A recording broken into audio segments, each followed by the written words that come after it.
Game time! What time is it? Game time! What time is it? Game time! What time is it?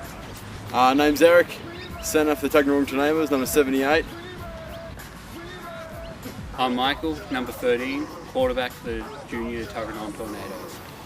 When I step on the field, I send one message. Just the diversity of the sport. Like, it's completely different to what we have in Australia. It's a lot more fun, a lot more interesting.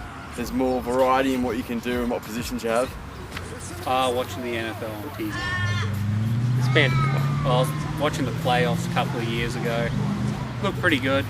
Decided I'd try it out. Let's hunt now! Let's hunt now!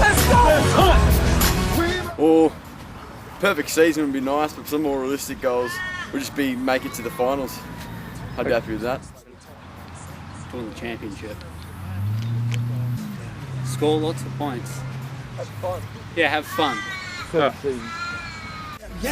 Don't disrespect the game like that. There's too much crying from him. He's a man. Lewis and Jack looks pretty good as well. Ryan Kidd isn't too bad either. He's good with his hands.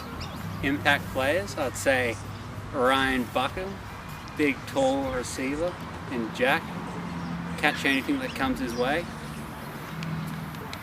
So make your way down to Yarralumla Oval on the 26th of February to watch the Tuggeranong Tornadoes take on the Woden Valley Gladiators in their first game of the season. And if you're still interested in playing, it's never too late. Contact us via Facebook or at tuggeranongtornadoes@cyber1.com.au. Let's go Tornadoes.